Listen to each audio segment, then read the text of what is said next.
Salut tout le monde, ici Gabrielle Richer et vous êtes à l'écoute de votre actualité du jour. Aujourd'hui à l'émission, on s'interroge sur les services de déneigement de la Ville de Montréal et ceux des banlieues. D'après vous, entre la Ville de Montréal et les banlieues, lequel s'intéresse le plus aux besoins des citoyens? Un Vox Pop fait après la première tempête de neige le 9 décembre 2009 permet de voir ce que pensent les résidents de la Ville de Montréal et des banlieues suite aux services de déneigement qu'ils ont reçus. Oui, je suis très fâché contre la Ville de Montréal parce que ça fait 20 ans que je suis dans un résidentiel, dans le domaine de Montréal. Puis je trouve que c'est mal déneigé. Tu peux pas stationner nulle part. Tu arrives le soir, il y a des pancartes tout partout. C'est réellement écœurant. Je suis tanné de voir ça. On paye des taxes, on paye tout. Malheureusement, on n'a pas de service. Oui, ben moi j'habite en banlieue et je suis très satisfaite du déneigement. Tous les soirs quand j'arrive, il n'y a aucun problème pour le stationnement, c'est toujours fait. J'ai rien à dire contre le déneigement qui se passe en banlieue. Tout est beau.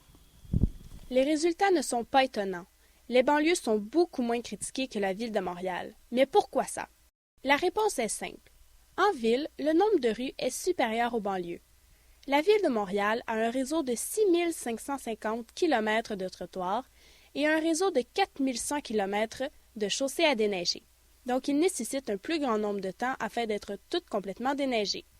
De plus, le nombre important de résidents de la Ville de Montréal ralentit les opérations de déneigement puisque les rues sont bondées de monde. Maintenant, c'est le segment de l'émission où on va prendre un appel du public. Oui, allô, j'écoute? Ah oui, moi je voudrais savoir pourquoi le monde dit que 2,7 millions d'argent, c'est pas beaucoup pour le déneigement. La grande question de l'heure. Le monde n'a pas vraiment tort de dire que 2,7 millions, c'est pas beaucoup d'argent pour une tempête de neige. Parce que le coût moyen d'une tempête de neige avec une accumulation au sol de 20 cm est de 17 millions de dollars, soit 1 million de dollars pour le déblaiement, 14 millions de dollars pour le chargement et 2 millions de dollars pour l'élimination. Le déblaiement consiste à étendre du sel sur les rues. Pour pas glisser l'hiver, il nous en faut beaucoup de sel. Pour le chargement, on parle de tout type de transport qui amène la neige au site d'élimination de neige. Et pour l'élimination, on parle seulement de la souffleuse qui envoie la neige autre que sur nos routes. Donc 2,7 millions, c'est pas beaucoup d'argent pour une tempête de neige. Malheureusement, c'est tout le temps que nous avions pour aujourd'hui.